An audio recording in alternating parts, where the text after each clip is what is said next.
دے دو، بستر خراب ہو گیا غریب کو دے دو، جوتے پرانے ہو گئے غریب کو دے دو، کپڑے کوئی نہیں پہن رہا غریب کو دے دو۔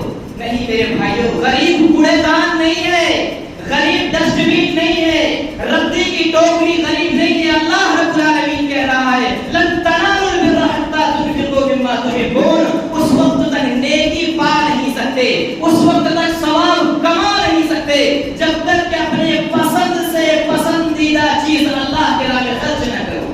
ایسا نہیں کہ پہننے والا کوئی غریب کو دے دو، پھٹے ہوئے غریب کو دے دو، بستر خراب ہو گیا غریب کو دے دو، جوتا پھٹ گیا غریب کو دے دو، نہیں، ایسا نہیں ہے۔ جب تک پسند سے پسندیدہ چیز جو اپنے لیے پسند کرتے ہیں اللہ کی راہ میں خرچ نہ کریں ثواب ملنے والا نہیں ہے۔ آپ تو اپنے کوڑے دان صاف کر رہے ہیں غریب کو دے کر، آپ تو اپنے گھر کی صفائی کر رہے ہیں غریبوں کو دے کر، یہ طریقہ یہ منہج نہیں ہونا چاہیے۔ صدقہ تو خیرات کا مطلب، صدقہ تو خیرات کا مطلب یہ ہے اللہ کی راہ میں اگر آپ خرچ کر رہے ہیں تو چاہے کہ بہتر ہو، اللہ کی راہ میں اگر دے رہے ہیں کیونکہ وہ آپ کو ملے گا۔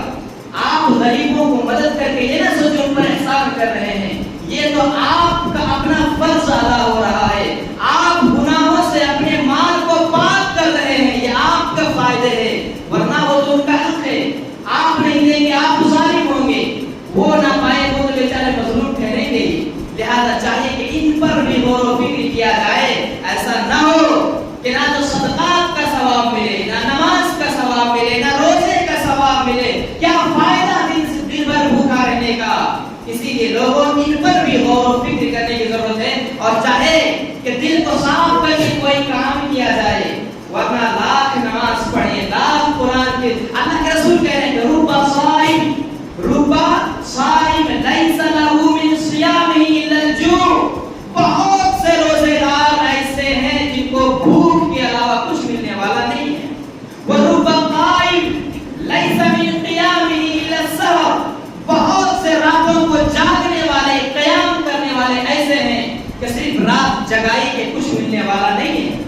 یعنی روزہ تو رکھتے ہیں بہت سے لوگ، لیکن منکرات سے جن سے محمد رسول اللہ نے منع کیا ان سے باز نہیں رہتے، ان سے دور نہیں رہتے، تو اس کا مطلب ہے صرف بھوکا رہے، اللہ کے نام پر بھوکا رہنا ہوا، یہ روزے کا نام نہیں۔ روزے کا مطلب تھا کہ انسان برائی سے رکا رہے، گناہوں سے رکا رہے، اور پھر افطاری کے بعد وہی حالت ہو جاتی ہے۔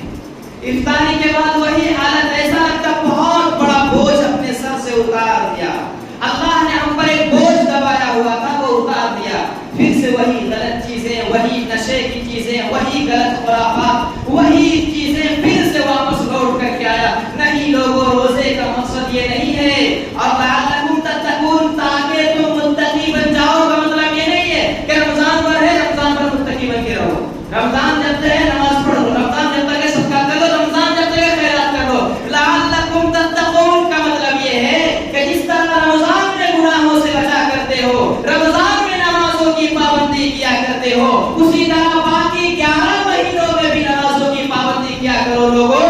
وہی مالک الملک، وہی رب العالمین تمہیں دیکھ رہا ہے، اور ایک ایک وقت کا حساب و کتاب لینے والا ہے، اس سے کوئی چھٹکارا اور بچاؤ کا طریقہ نہیں ہوگا۔ اسی لیے ہمیں چاہیے، ایسا نہیں ہے کہ جیسے افطاری کیے پھر وہی سے وہی غلط خرافات ہے، وہی غلط کام ہے، وہی چیزیں، پھر وہی چیزیں، کوئی فائدہ نہیں ہوگا۔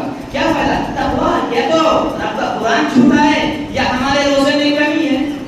اللہ کہہ رہا ہے جب تم روزے رکھو گے، تم نماز نہیں پڑھو گے تو گناہوں سے بچے رہو گے، یا تو رب کا قرآن چھوٹا یا ہمارے روزے نماز صحیح طریقے سے نہیں ہو رہے، دونوں میں ایک تو کہیں فالٹ ہے، اور رب کا قرآن کبھی جھوٹا نہیں ہو سکتا۔ وَمَنْ أَصْدَقُ مِنَ اللَّهِ قِيلًا، رب العالمین سے زیادہ صحیح بات، سچ بات کون کہہ سکتا ہے؟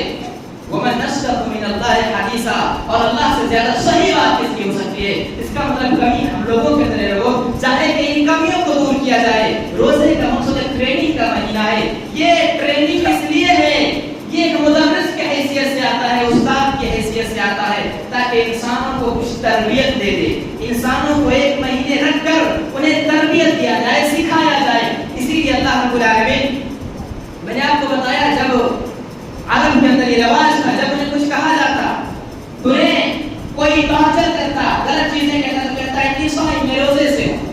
اور آپ کو بتایا کہ پہلے کچھ لوگ ایسے ہوا کرتے تھے، پہلے کچھ لوگ ایسے تھے جو ڈکیتی کرتے تھے، چوریاں کرتے تھے، تو وہ لوگ اپنے گھوڑوں پر ٹریننگ دیتے تھے، ٹریننگ، اور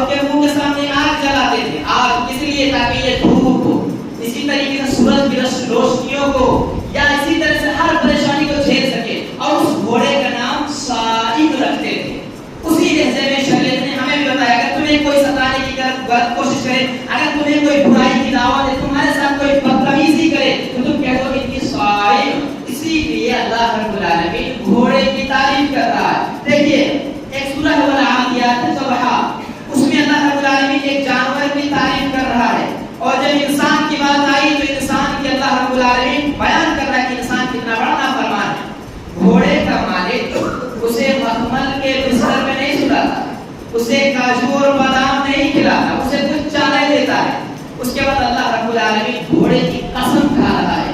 اور اللہ رب العالمین جس کی قسم کھا لے سمجھ لیجیے بہت عظیم ہے, مقدس ہے, بہت عظمت والی چیز ہے. اللہ رب العالمین ہر چیز کی قسم نہیں کھاتا, لیکن جس کی قسم کھاتا ہے وہ عظمت والی ہو جاتی ہے. اللہ کہہ رہا ہے والعادیات ضبحا فالموریات قدحا فالمغیرات صبحا. قسم ہے گھوڑا ٹپ مار کر دوڑنے والے گھوڑوں کی, جب وہ دوڑتے ہیں تو ان کے قدموں سے چنگاریاں آگ نکل آتی ہیں. تو یہ گھوڑے کی کس لیے تعریف کرنا جانتے ہیں؟ اس کا مالک اسے کچھ دنوں تک کھلائے گا, کچھ دنوں تک پلائے گا اور استبل میں لے جا کر باندھ دے گا. اس کے بعد اگر گھوڑے کا مالک اس کو جنگ کے میدان کے لیے نکلنے کو کہے تو گھوڑا چلا جائے گا. رات کے اندھیرے میں نکلنے کو کہے تو گھوڑا نکل جائے گا. بارش کے موسم میں نکلنے کو کہے تو گھوڑا چلا جائے گا. گھوڑا اپنے مالک کے لیے جان بھی دے سکتا ہے, مگر انسان کو اللہ نے کون سی نعمت نہیں دی. انسان کو اللہ نے ہدایت دیا, قرآن دیا, محمد رسول اللہ کو امتی بنایا ہمیں, اور ہمیں ہر طرح کے نعمتیں آلائشیں عام یہ دنیا کو ہمارے لیے رب العالمین نے بنا دی. مگر جب اللہ کی عبادت کی بات آتی ہے تو انسان مکر جاتا ہے. اللہ کو تو مانتا, اللہ کی نہیں مانتا ہے. محمد کو تو مانتا ہے صلی اللہ علیہ وسلم, مگر محمد رسول اللہ کی بات نہیں مانتا ہے. اس لیے اللہ رب العالمین کہہ رہا ہے ان الانسان لربہ لکنود. سب سے بڑا نافرمان ناشکر اگر کوئی ہے تو وہ انسان ہے. سب سے بڑا نافرمان اور ناشکر اگر کوئی ہے تو وہ انسان ہے.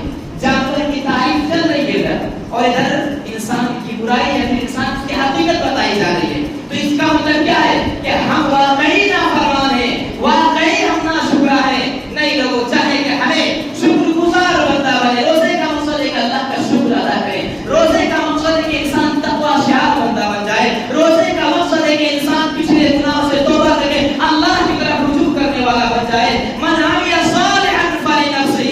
اگر آپ کوئی اچھا کام کرتے ہیں تو خود کے لیے کرتے ہیں, دوسروں کے لیے نہیں. ومن اساء علیہا.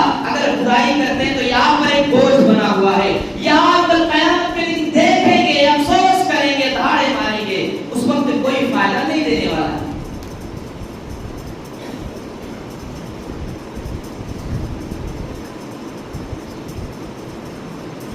حاضرین جمعہ, ان تمام چیزوں کو بیان کرنے کا مقصد اور خلاصہ کلام یہ ہے کہ ہم صبح سے لے کے شام تک بھوکا رہتے ہیں, بھوک کی شدت محسوس کرتے ہیں, تڑپتے ہیں, پیاسا رہتے ہیں. تو ہمیں چاہیے کہ ایسا نہ ہو کہ یہ بیکار چلا جائے اور آخرت میں رسوا ہو جائے, منہ کے بل گر جائیں.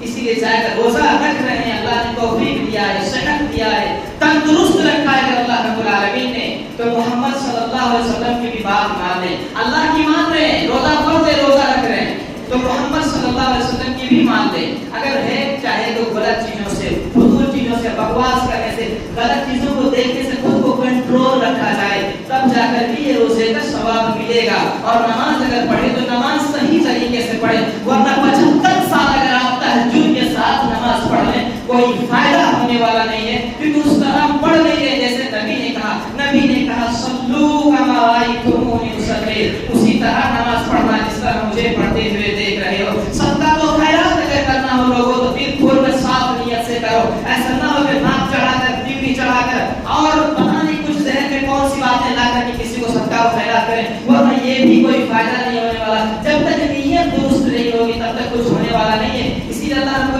نبی جناب محمد رسول اللہ صلی اللہ علیہ وسلم کہہ رہے ہیں کہ ما ملأ آدمی وعاء شر من بطن, کہ انسان سب سے گھٹیا, سب سے برا, سب سے خراب برتن اگر کوئی بھرتا ہے تو اپنا پیٹ ہے. سب سے گندا برتن اگر کوئی بھرتا ہے تو اپنا پیٹ ہے. بحسب ابن آدم لقیمات, انسان کے لیے اتنا کافی ہے